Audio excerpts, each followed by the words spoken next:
Week 5 of college football certainly was very entertaining. There were a number of games that were back and forth and absolute barn burners, and we got things started with USC and Colorado. The Trojans come away with a 48-41 win, and there are a lot of things that we learned from both sides. I think that this was a very entertaining game to watch if you wanted to get started on college football in Week 5, and it did not disappoint. There were plenty of points and plenty of yards to go around, and you saw a Colorado team bounce back against a USC team that essentially could almost do whatever they wanted offensively. They just couldn't do anything on defense. The first thing we'll point out is that you can see Colorado, two things with Colorado. First, you saw a Colorado team that bounced back from last week. They definitely knew that they were in for a long night defensively. They knew that Caleb Williams and that USC offense were going to give them plenty of fits and plenty of issues, and that certainly happened. You saw on the first touchdown, Marshawn Lloyd essentially was bottled up by a number of Colorado defenders, but he bounces back to the right side where nobody is and runs it in for a touchdown. The second touchdown was kind of the same thing.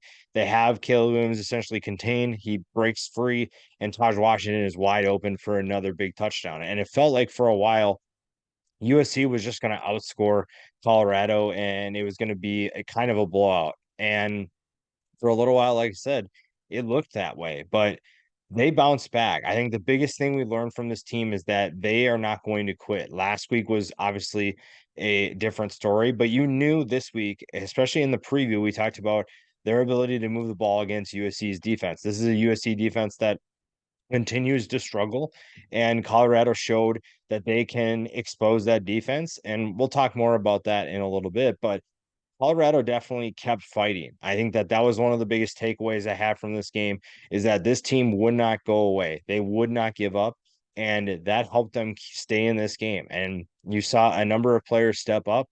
Hermione McLean obviously took well to the verbal discipline that Deion Sanders gave publicly, and sometimes that's what you need to do. I know some people were disappointed in that, but sometimes that's what that player needs. And Cormani played, I think, really well. I think he made a number of big plays for Colorado's defense. You know, obviously Colorado got just destroyed by USC's offense, but they did make a number of impressive plays. They got some pressure on the quarterback. They dialed up some nice different looks for USC to try and combat, and it was successful for the Buffs defense. I think Omarion Miller's performance was obviously huge. You look at some of the catches he made, the catch on the sideline where he keeps his both feet in bounds was very impressive. He made a number of missed tackles, which exposed an issue that's been plaguing the Trojans defense for a number of years now. And this was a much more confident team than last week. Yes, they were getting, it was 28-7 at one point, and Colorado just didn't care. Last week, it was just this team, I want to say gave up, but eventually they did quit. They eventually gave up because there was no way they were getting back in that game. But this game, even with a three-score deficit, they did not give up. They kept fighting back, and their offense kept making plays. There were a number of explosive plays. Shedeur got involved early with his legs as well. He was running the ball a lot more, made a number of big runs that helped out this offense. And like I said, exposed a USC defense that has some issues that they need to figure out. But if you're a Colorado fan, this was a very exciting performance for them. Yes, it was a loss to put them at 3-2, but you're seeing some good things for the future. Even though this year may not be the most successful season, you're seeing some characteristics that you'll see going forward. Teams that will play tough because they've been through the thick of it. They know that they can come back against a good team. It's just a matter of getting more stops. Now, if they had a defense that was a little bit better and could have gotten more turnovers or created more stops, this game maybe goes in Colorado's favor. It's definitely going to be closer for more of the game, but they were doing as much as they could to stay in this game as long as possible. Now, on the USC side, Caleb Williams, obviously a phenomenal player. He continues to do a lot of exciting things.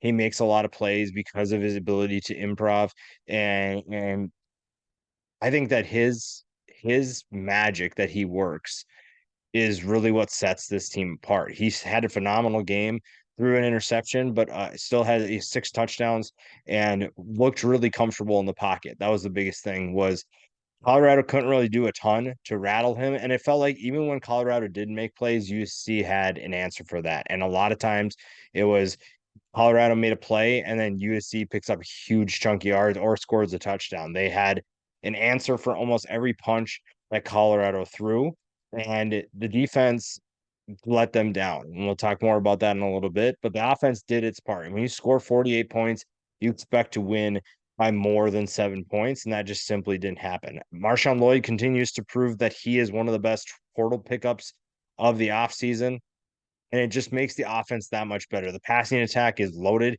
Even without Zachariah Branch, you still had a number of players step up. Brandon Rice was forgotten in the preseason and is suddenly becoming a go-to threat, a big-time weapon for this offense. Dorian Singer also got more involved.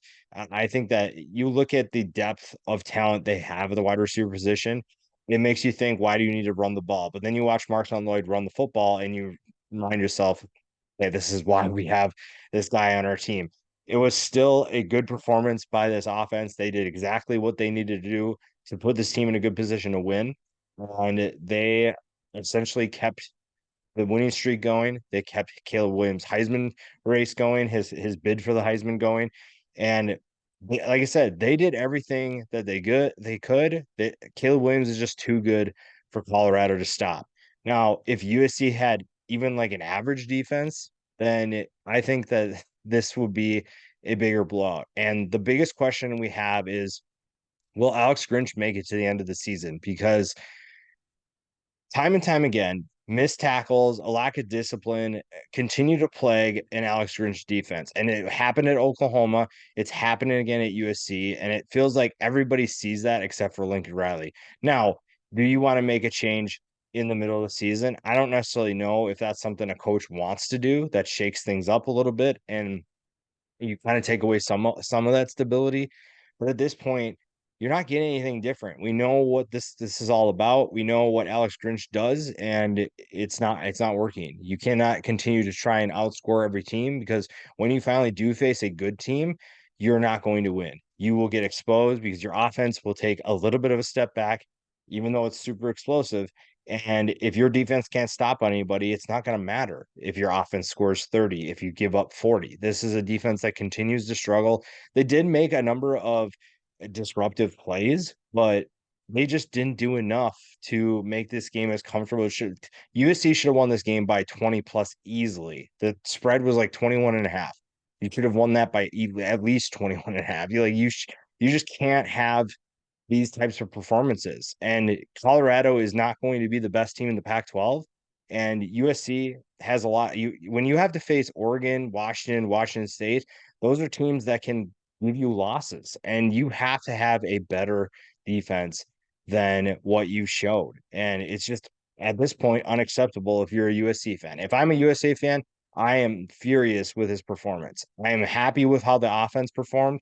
I am absolutely livid with how the defense performed. To be able to give up over 560 yards and 41 points to Colorado, a team that you should beat in your sleep, that's not okay.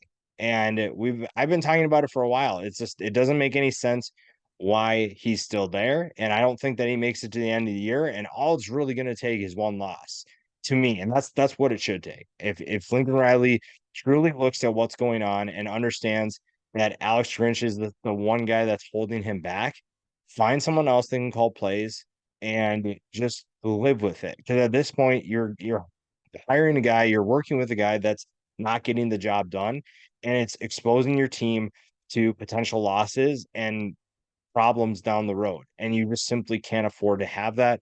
You simply cannot accept that type of performance. And at this point, you're just asking for an upset. And again, I don't think that you make a change right now. I don't think Riley makes a change, but something has to change because Caleb Williams can do a lot of special things, but you shouldn't have to rely. It's the same thing we talk about with when you have a really good defense, but your offense is terrible.